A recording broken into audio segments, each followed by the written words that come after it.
This is Splitgate, and you've probably already heard of it. You know, Halo meets Portal. A fitting description because that's exactly what it is. The gameplay feels like classic Halo and is honestly some of the most fun I've had playing since the old Halo LAN party days. But is this game a Halo killer? Or at the very least, a Halo distraction? Let's talk about it.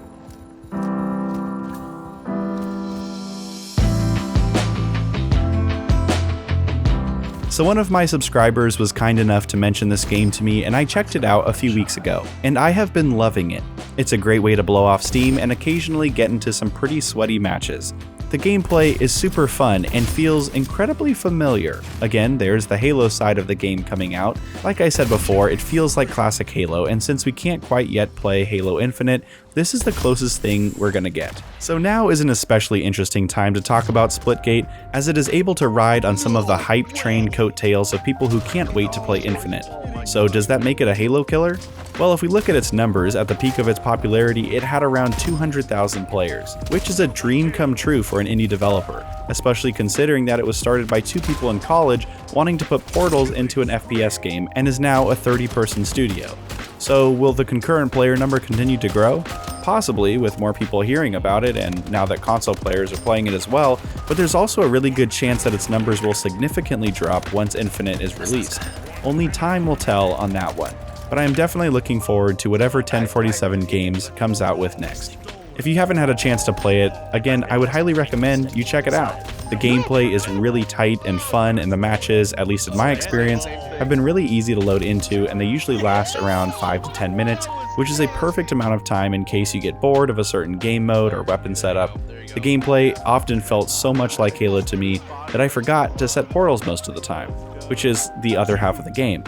If you somehow manage to have awesome gunplay skills and string together insane portal moves, then you will be unstoppable.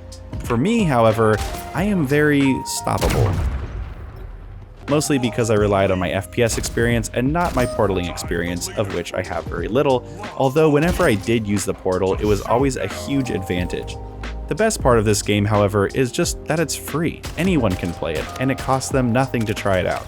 Can we just pause for a moment to consider the amazing entertainment value of playing video games? I literally spent no money on this game, yet I was able to spend hours and hours in this game messing around with friends and playing different wacky game modes. Okay, rant over, video games are really cool.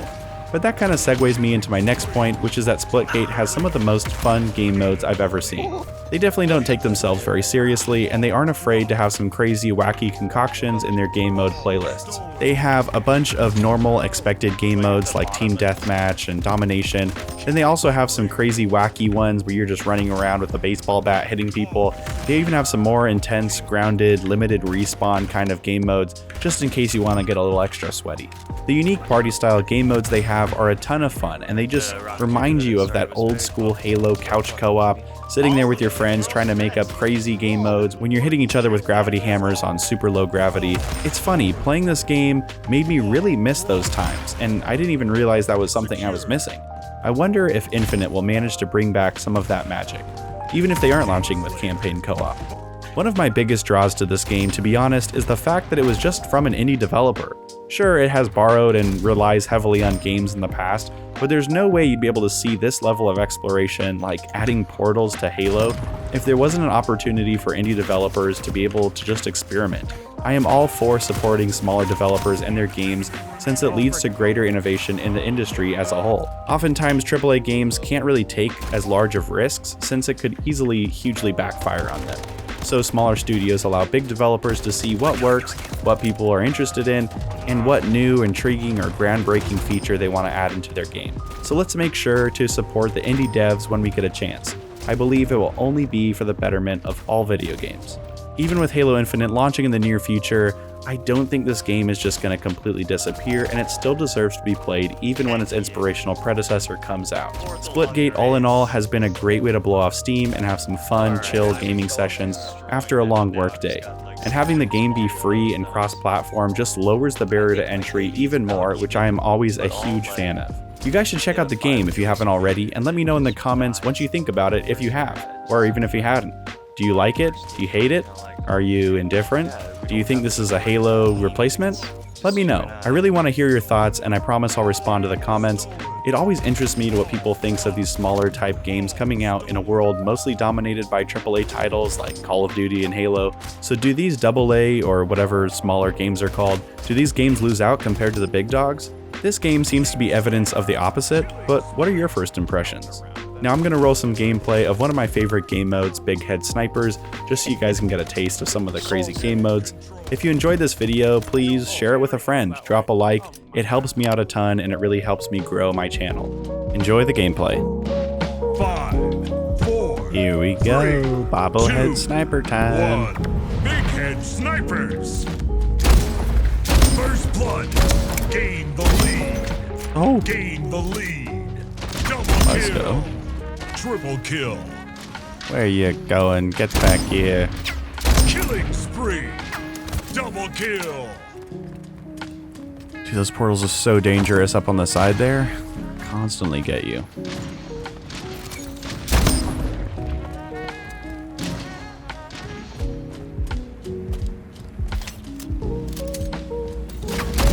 Oh!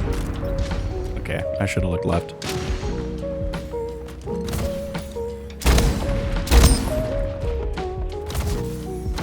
Ooh. Double kill. I never know, like, hip shotting in the sniper is just, like, so strong, and sometimes it's so not. To be fair, getting headshots in this game is already pretty easy, so I feel like making everybody with big heads just makes it that much easier. It's just so it's just so satisfying. It's so just it's just fun. It's just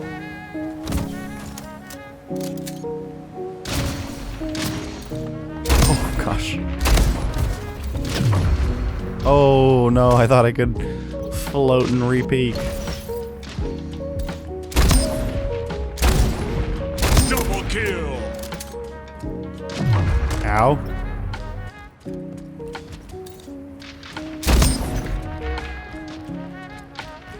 I think this is hit scan. It must be hit Double scan. kill.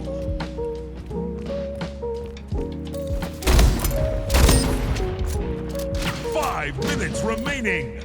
Kingslayer. Double kill. Oh. Killing spree. Oh! Double kill. Get some. Triple kill. I'm gonna run out of ammo.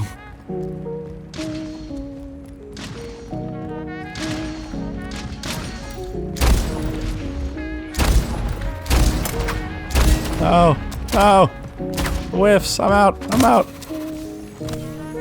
No. Kingslayer.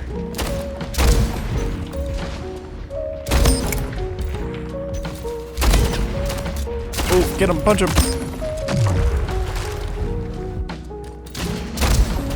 Kingslayer. Just when you hit those nice little floating, it's like popping a balloon. It's just so satisfying.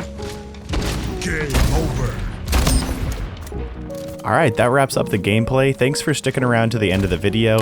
If you enjoyed it, please consider subscribing. See you in the next one. Peace, boyos.